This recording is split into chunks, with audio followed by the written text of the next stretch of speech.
Hi guys, welcome to Welfare Physics YouTube channel. We have discussed special theory of relativity and its result, uh, its postulates. Now further we are going to discuss special theory of relativity more and more with detail. So another application of special theory of relativity, which is known as mass and energy relation, यानी हम कह सकते हैं कि the equivalence between mass and energy. Einstein ने जब special theory of relativity को पेश किया तो इसके बाद इसके बहुत सारे एप्लीकेशन सामने आए। जो प्रीवियस वीडियो में इसके जो सम एप्लीकेशन थे, length contraction, mass dilation and time dilation, ये डिस्कस कर चुके हैं। मज़ीद डिस्कशन जारी है। तो यह हम देखते हैं कि the equivalence between mass and energy, इसका क्या मतलब है, इसके पीछे फिजिक्स क्या है, इसका कॉन्सेप्ट क्या है। ये जो रिलेशन है आइंस्टाइन मास एनर्जी रिलेशन, ये फिजिक्स का बहुत अहम इक्वेशन है। इसके बगैर फिजिक्स नहीं रहता है। ये फिजिक्स का दिल है, दिल। जब तक आप लोगों ने इसका कॉन्सेप्ट, इसका मीनिंग, इसके मुतालिक 100% बिल्कुल सही इंफॉर्मेशन ना हो तो आप लोगों ने अभी तक फिजिक्स नहीं सीखा है। सही चलते हैं, स्टार्ट करते हैं। इसका क्या मतलब है देखते हैं। The equivalence between mass and energy, यानी इक्विवेलेंस का मतलब ये है मुसावी, एक जैसा होना, मुख्तलिफ चीज़ें ना नहीं, एक जैसे। मास एंड एनर्जी, यानी मास और एनर्जी के दरमियान एक जो रिलेशन है, और मास और जो एनर्जी है, ये आइंस्टाइन कहते हैं कि ये एक ही चीज़ है, एक ही चीज़ है, दो मुख्तलिफ चीज़ें नहीं है। आइंस्टाइन का जो मशहूर फेमस इक्वेशन है वो है E = है mc²। E = है mc²। ये आइंस्टाइन का एक फेमस इक्वेशन है और ये फिजिक्स का डिफिनेशन भी है। ये फिजिक्स का डिफिनेशन भी है, मैथमेटिकल डिफिनेशन फिजिक्स का भी है। ये इक्वेशन हमें ये बताता है, हमें ये मालूमात देता है कि एनर्जी और मास के दरमियान ये एक खास रिलेशन है with contact of c²। c² भी इसमें शामिल है। एनर्जी और मास, एनर्जी एंड मास जो है ये आपस में इंटर कन्वर्टेबल है। एनर्जी मास में कन्वर्ट होती है और मास एनर्जी में, यानी we can say that energy and mass are interconvertible. दोनों एक दूसरे में कन्वर्ट हो सकते हैं। अब देखते हैं इसका क्या कंसेप्ट है। The concept of mass and energy relation to understand nuclear reaction, यानी जो हम देखते हैं कि एनर्जी मास में किस तरह तब्दील होती है, मास एनर्जी में किस तरह कन्वर्ट होता है। इसका बेहतरीन एग्जाम्पल, सही एक्सप्लेनेशन हमें न्यूक्लियर रिएक्शन में मिलती है।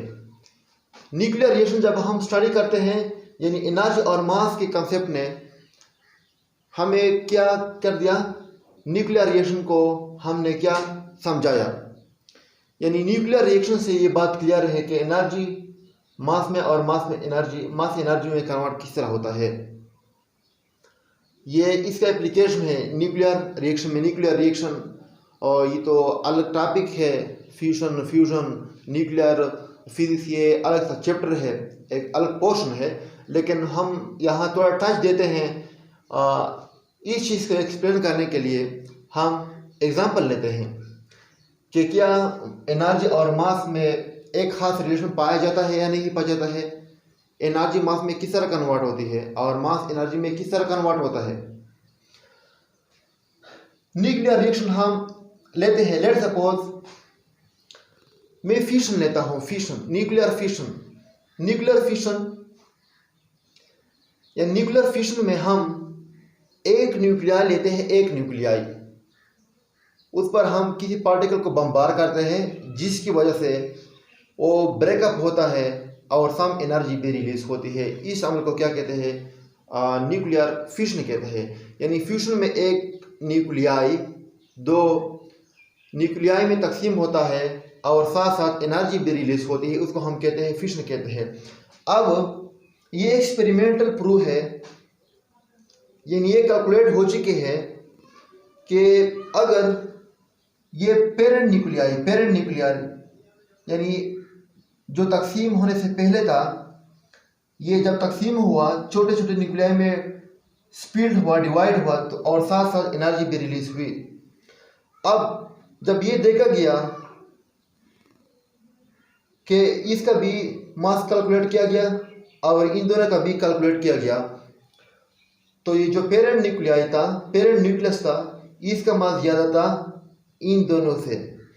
यानी इन दोनों को जब कंबाइन किया और इसका मास कैलकुलेट किया तो इस दोनों का मास कम था इस पेरेंट न्यूक्लियस से। तो वजह क्या थी? वजह ये थी कि ये जब न्यूक्लियस स्प्लिट हुआ, डिवाइड हुआ, तकसीम हुआ, तो इस दौरान एनर्जी रिलीज हुई। इस दौरान क्या हुई? एनर्जी रिलीज हुई। और ये एनर्जी, ये बाइंडिंग एनर्जी थी। क्या थी? बाइंडिंग एनर्जी थी। यानी बाइंडिंग एनर्जी वो एनर्जी है जो न्यूक्लियस में, जो इसके न्यूक्लियस के अंदर जो न्यूक्लियन थे, प्रोटॉन, न्यूट्रॉन, etc, इस बाइंडिंग एनर्जी के जरिए आपस में जुड़े हुए थे, ये एनर्जी रिलीज हुई। अगर हम ये एनर्जी ले लें और दो छोटे न्यूक्लियाई का मास कैलकुलेट करें तो इस दौरान conservation of mass and energy obey होगा। यानी इस दौरान अगर इसका मास का कंपैरिजन करो इस पेरेंट न्यूक्लियाई से, तो इस दौरान दोनों का मास सेम होगा। तो इस दौरान क्या हुआ? इस दौरान ये हुआ जब मास में कमी आई कैलकुलेशन में, जब इसका मास मेजर किया गया, तो इस दौरान ये सोचा गया कि कुछ मास एनर्जी फॉर्म में कन्वर्ट हुआ। यानी यहाँ मास डिफेक्ट हुआ है, मास लास्ट हुआ, थोड़ा सा मास कम हुआ और वो मास एनर्जी में कन्वर्ट हुआ है। ये मास क्या हुआ है? एनर्जी में कन्वर्ट हुआ है। तब ये मास एनर्जी में कन्वर्ट हुआ तो आइंस्टाइन के रिलेशन से बात, यानी ये किसका है? एक्सपेरिमेंटल वेरिफिकेशन है इस बात की कि वाकई मास जो है एनर्जी में कन्वर्ट होता है, मास जो है एनर्जी में कन्वर्ट होता है। क्योंकि इस एग्जाम्पल से साफ क्लियर है कि मास में जब कुछ कमी आई, निकल आई, तो किस वजह से थी? एनर्जी से थी। इस वजह से तो हम कह सकते हैं कि मास एनर्जी में कन्वर्ट होता है। यह आइंस्टाइन का इस मसवाद से, इस इक्वेशन से साफ जाहिर है। दूसरा मिसाल लेते हैं, फ्यूजन का एग्जांपल लेते हैं। फ्यूजन, न्यूक्लियर फ्यूजन यानी ये न्यूक्लियर फिशन का इन्वर्स है। न्यूक्लियर फ्यूजन में हम दो छोटे न्यूक्लियाई को लेते हैं और हम इकट्ठे करते हैं, का फ्यूज करते हैं और इसे एक सिंगल न्यूक्लियाई बनता है, न्यूक्लियस बनता है। तो फ्यूजन में हम देखते हैं कि दो छोटे न्यूक्लियाई आपस में कंबाइन होते हैं और एक न्यूक्लियस बनता है। अब अगेन जब इन दो छोटे न्यूक्लियाई का मास मेजर किया गया और इसके बाद इस सिंगल न्यूक्लियाई जिसका प्रोडक्ट कहलाता है उसका मास भी मेजर किया गया, तो इस सिंगल मास का न्यूक्लियाई का मास क्या था? ज़्यादा था। और दो छोटे न्यूक्लियाई थे, इसका मास कम था। तो अगेन दोबारा कुछ मास गायब हुआ है, कुछ मास क्या हुआ है? गायब हुआ है, मास डिफेक्ट हुआ है, मास लास्ट हुआ है, मास खो गया है। वो क्या है? जब भी दो छोटे न्यूक्लियाई आपस में कंबाइन होते तो उस दौरान कुछ मास एनर्जी में कन्वर्ट हुआ, जिसको हम कहते हैं बाइंडिंग एनर्जी की सूरत में कन्वर्ट हुआ। तो इसलिए इन दोनों का मास इस प्रोडक्ट के मास से, इस सिंगल न्यूक्लियस से कम आता है। तो ये भी आइंस्टाइन के इस एनर्जी मास कन्वर्जन के जो रिलेशन से क्या है, इसका एप्लीकेशन है और इस बात की वेरिफिकेशन भी है कि वाकई ही जो मास होता है ये एनर्जी में कन्वर्ट होता है। ये तो बात थी मास का एनर्जी में कन्वर्जन। अब हम देखते हैं, ये थी मास का एनर्जी में कन्वर्जन। अब हम देखते हैं दूसरे एग्जांपल भी हम लिख सकते हैं। इलेक्ट्रॉन और इसका एंटी पार्टिकल जिसको हम पॉजिट्रॉन कहते हैं, ये जब भी आपस में कंबाइन हो जाए तो इससे गैमा रेज हासिल होते हैं। यानी अगेन एनर्जी क्या, यानी मास जो थे वो एनर्जी में कन्वर्ट हुआ। अब अगर हम पेयर प्रोडक्शन की बात करें, पेयर प्रोडक्शन, तो इसमें क्या होता है, इलेक्ट्रॉन एंड पॉजिट्रॉन, ये क्या होते हैं, ये हमें एज अ प्रोडक्ट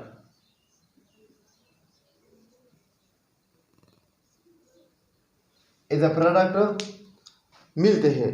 यानी इलेक्ट्रॉन और पॉजिट्रॉन ये पेयर प्रोडक्शन में हमारे पास हासिल होते हैं। ये पेयर प्रोडक्शन का जो टॉपिक है ये न्यूक्लियर फिजिक्स में इंशाल्लाह हम डिटेल के साथ पढ़ेंगे, लेकिन फिलहाल हम ये देखते हैं कि एनर्जी मास में किस तरह कन्वर्ट होती है।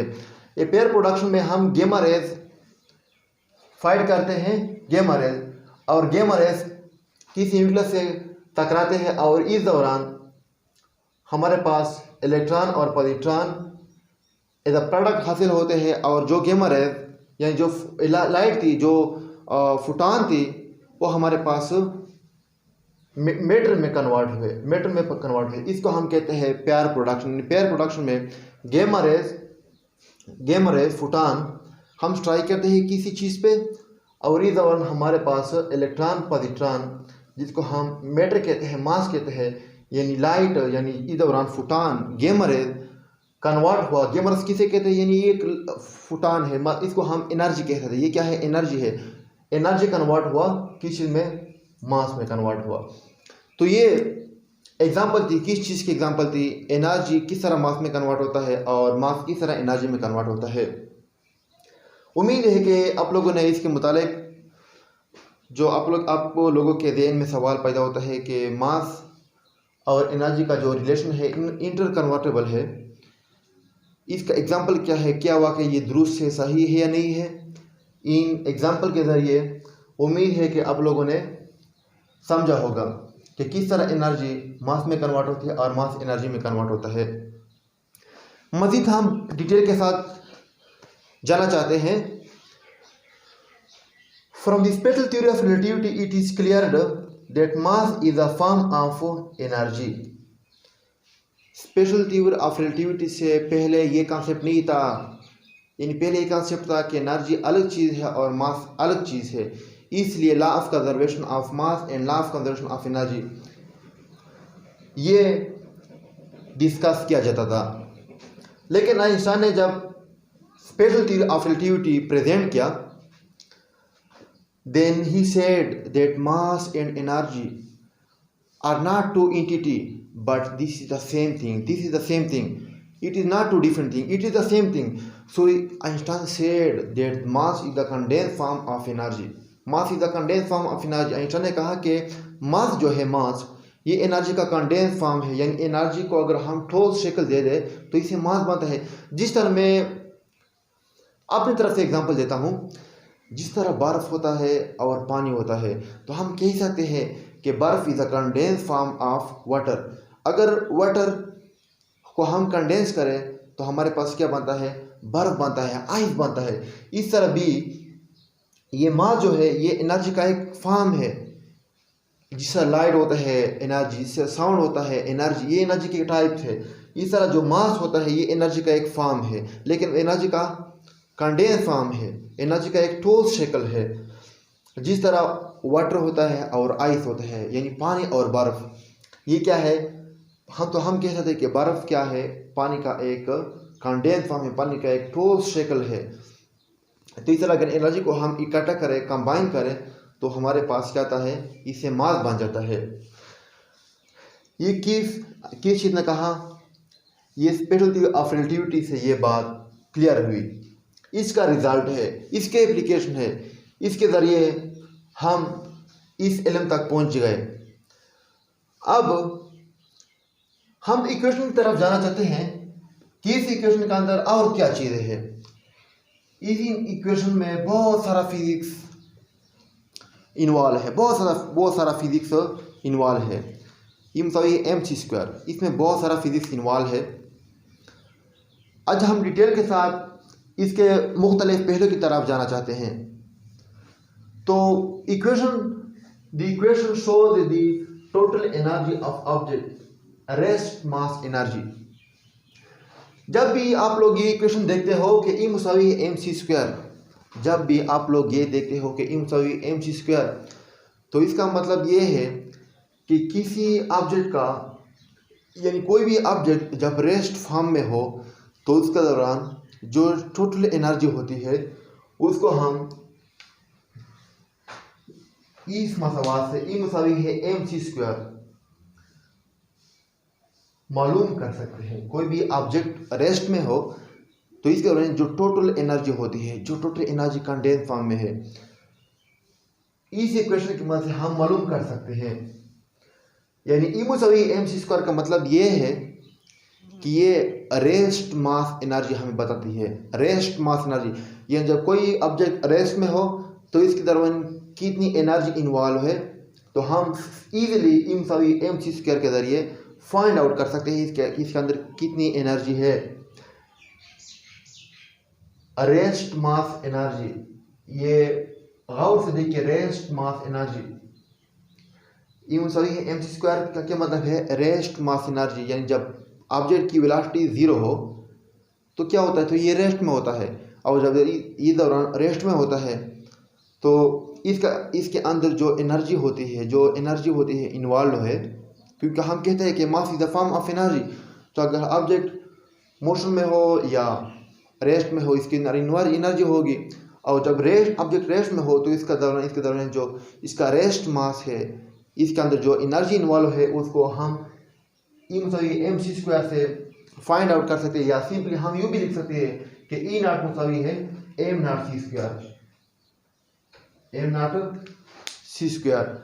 अब लेट्स सपोज मैं एग्जांपल, एक छोटी सी प्रॉब्लम के जरिए, एक छोटी सी problem with the help of a small problem, I am trying to understand what is mean by rest mass energy. Let's suppose हमारे पास एक इलेक्ट्रॉन है, इसका रेस्ट मास फाइंड आउट किया गया है, दिया गया है m0 = 9.1 × 10⁻³ kg। ये इलेक्ट्रॉन का रेस्ट मास दिया गया है। अब हमसे ये पूछा गया कि ये इलेक्ट्रॉन इसका रेस्ट मास इतनी है, फाइंड करें इसमें एनर्जी कितनी होगी। तो हमने ये बात डिस्कस किया कि रेस्ट मास एनर्जी कैलकुलेट करने के लिए, फाइंड आउट करने के लिए हम E = mc² इस्तेमाल करेंगे। ये मसवाद यूज़ करेंगे तो पुट करें m की वैल्यू 9.1 × 10⁻³ kg, c² 3×10⁸ मीटर/s²। जब हम ये वैल्यू पुट करते हैं तो हमारे पास एनर्जी आती है 8.199 × 10⁻⁴ जूल। ये हमारे पास क्या निकल आई, रेस्ट मास एनर्जी निकल आई। रेस्ट मास एनर्जी ये जूल है, इसको हम मेगा इलेक्ट्रॉन वोल्ट में भी कन्वर्ट कर सकते हैं, लेकिन ज़रूरत नहीं है। सिर्फ मेरा मकसद समझाना है कि किस तरह रेस्ट मास में एनर्जी होती है। अब लेट्स सपोज हमारे पास एक ऑब्जेक्ट है, इसका मास है 1 kg, तो हम फाइंड आउट कर सकते हैं कि इस 1 kg में कितनी एनर्जी इन्वॉल्व है। बहुत ज़्यादा एनर्जी होती है, क्योंकि रिलेशन में c² मल्टीप्लाई है, तो इस इतनी छोटी सी मास में बहुत ज़्यादा एनर्जी होती है। अब इस मसवात से, इस एग्जांपल से अगेन हम इस रिजल्ट पे, इस नतीजे पे पहुंच जाते हैं कि आइंस्टाइन के मुताबिक मास और एनर्जी दो मुख्तलिफ चीज़ नहीं है बल्कि एक ही चीज़ है। क्या है? एक चीज़ है। यानी एक चीज़ ये है कि मास और एनर्जी क्या है, एक दूसरे में कन्वर्टेबल है। कभी कंडेंस फॉर्म में होती है एनर्जी और कभी मास जो होता है एनर्जी में कन्वर्ट होता है, कभी एनर्जी मास में कन्वर्ट होती है। तो इस ये क्या है, इंटर कन्वर्टेबल है और एक दूसरे की फॉर्म में तब्दील होते रहते हैं। तो इसलिए हम कह सकते हैं कि एनर्जी और जो मास है ये इक्विवेलेंट है। जो पहला हेडिंग था equivalence between mass and energy, इसका मतलब ये है कि मास और एनर्जी एक ही चीज़ है। मास और एनर्जी क्या है? एक ही चीज़ है। अब मज़ीद हम चलते हैं थोड़ा सा और भी किसी एक और पहलू की तरफ चले जाते हैं कि मज़ीद हमें इस इक्वेशन से mc² से हम मज़ीद क्या रिज़ल्ट अखज़ कर सकते हैं। आइए हम देखते हैं।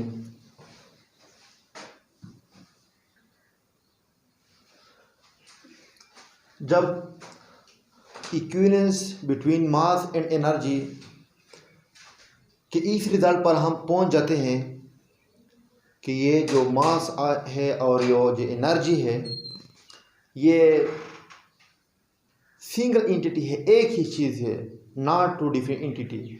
तो आइंस्टाइन ने क्या किया, the equivalence between mass and energy के कॉन्सेप्ट ने उसको इस बात पर मजबूर कर दिया कि law of conservation of mass and law of conservation and energy, Einstein ने इनको रिप्लेस किया सिंपल एक सेंटेंस है कि law of conservation of mass energy. पहले ये कंसेप्ट था कि law of conservation of mass and law of conservation of energy, क्योंकि पहले ये कंसेप्ट नहीं था कि ये एनर्जी और मास एक ही चीज़ है। पहले ये टू डिफरेंट एंटिटी तस्वर किया जाता था। तो आइंस्टाइन के मसवाद से जब रिजल्ट इस नतीजे पे पहुंच गया कि ये क्या है, ये जो है ये एक ही चीज़ है, तो आइंस्टाइन ने क्या कर दिया, law of conservation of mass and law of conservation of energy is replaced by simple law of conservation of mass and energy. तो आइंस्टाइन ने कहा है कि law of conservation of mass and energy ये हम नहीं कह सकते हैं, बल्कि सिंपल हम कह सकते हैं कि law of conservation of mass energy, law of conservation of mass energy, ये law of conservation of mass energy किस बुनियाद पर हम कह सकते हैं, इस बुनियाद पर हम कह सकते हैं कि mass is a condense form of energy. Mass energy का क्या है, कंडेंस फॉर्म है, एक ठोस शक्ल है। अच्छा मजीद हम चलते हैं। हमने तो फार्मूला यूज किया था कि E मुसावी है mc²। ये फार्मूला हमें क्या बताता है, इस फार्मूले की मदद से हम रेस्ट मास एनर्जी कैलकुलेट कर सकते हैं। कोई ऑब्जेक्ट रेस्ट में हो तो जब रेस्ट में होता है तो इसके अंदर कितनी एनर्जी है, इस फार्मूले की मदद से हम कैलकुलेट कर सकते हैं। यहाँ रेस्ट मास क्या डिनोट करते हैं। अगर कोई ऑब्जेक्ट मोशन में हो, कोई ऑब्जेक्ट मोशन में हो तो उस दौरान उसकी कुछ ना कुछ वेलोसिटी होती है और उस दौरान इसका जो मास होता है उसको हम रेस्ट मास नहीं कह सकते हैं, उसको हम रेस्ट मास नहीं कह सकते हैं। कुछ ना कुछ इसकी वेलोसिटी हो, स्पीड ऑफ लाइट के करीब हो या इससे बराबर तो हो नहीं सकता है, तो इस दौरान इसका मास जो होता है रिलेटिविस्टिक बन जाता है, यानी मोशन से मास इंक्रीज होता चला जाता है। तो इस दौरान हम ये मसवात लिख सकते हैं कि E मुसावी है गेमा mc², गेमा mc²। गेमा का मतलब ये एक फैक्टर है 1/1/v² बटा हुआ c²। या सिंपली हम लिख सकते हैं कि E मुसावी है mc²। गेमा की जगह हम इस चीज़ को डायरेक्ट लिखते हैं, इसकी चीज़ को डायरेक्ट लिखते हैं। अगर मजीद आप लोग कंफ्यूज होते हो तो सिंपली हम ये भी लिख सकते हैं कि E मुसावी है mc², लेकिन हम जानते हैं कि m क्या है, M naught divided by 1/3 V square divided by C square, क्योंकि जब ऑब्जेक्ट का मास रिलेटिविस्टिक हो, उसकी वेलोसिटी हो, तो दौरान हम मास डायलेशन होता है, मास इंक्रीज होता है, तो इस दौरान हम ये फार्मूला लिखते हैं। प्रीवियस वीडियो में आप लोग देख सकते हैं मास डायलेशन, वो टॉपिक, वो वीडियो आप लोग देख लो, तो ये खुद ब खुद आप लोग समझ सकते हो। इस पर हमने बहुत डिटेल के साथ लेक्चर दिया था। तो सिंपली अगर हम एम की जगह सी स्क्वायर तो अपनी जगह पे है, अगर एम की जगह मैं लिख लूँ M naught divided by 1/3 V square divided by C square, तो ये इस केस में है जब वेलोसिटी सिफर ना हो, जब ऑब्जेक्ट की वेलोसिटी सिफर ना हो। अब यहाँ एम क्या डिनोट करता है? रेस्ट मास, ऑब्जेक्ट का रेस्ट मास। इस फॉर्मूले में भी एम क्या बताता है? रेस्ट मास हमें बताता है। अब अगर ऑब्जेक्ट की वेलोसिटी जीरो हो, अगर ऑब्जेक्ट की वेलोसिटी जीरो हो, जब v की कीमत हम जीरो लगाए तो नीचे से हमारे पास 1 आता है। 1 तो कोई फर्क नहीं पड़ता अगर हम लिखते हैं नहीं लिखते हैं, तो सिंपल हम लिख सकते हैं m/c²। मतलब ये है कि m/m²। ऑब्जेक्ट जब रेस्ट में हो तो इसके दौरान इसके अंदर कितनी एनर्जी इन्वॉल्व होती है, हम इस फार्मूले को हम लिख सकते हैं। रेस्ट मास एनर्जी कैलकुलेट कर सकते हैं। जब मूविंग हो तो मतलब ये है गामा mc²। गामा क्या है? ये फैक्टर है relativistic factor 1/1 V square divide by C square square zero. जब ये हम लिख लेते हैं तो इस हमारे पास ये फार्मूला निकलाता है, या सिंपली हम इसको यू भी लिख सकते हैं। लेकिन याद रखिए कि एम क्या रिप्रेजेंट करता है? Rest mass. क्या रिप्रेजेंट करता है? Rest mass. उम्मीद है कि आप लोगों ने टॉपिक सीखा होगा। बहुत डिटेल के साथ इस पर डिस्कशन हुआ। किसी को कोई मसला हो, कोई क्वेश्चन ज़हन में हो, कोई ऐसा पहलू जिसकी तरफ मैं नहीं चला गया हो, मैं इसको डिस्कस नहीं किया, तो आप लोग कमेंट कर सकते हो वीडियो में। शुक्रिया, थैंक्स।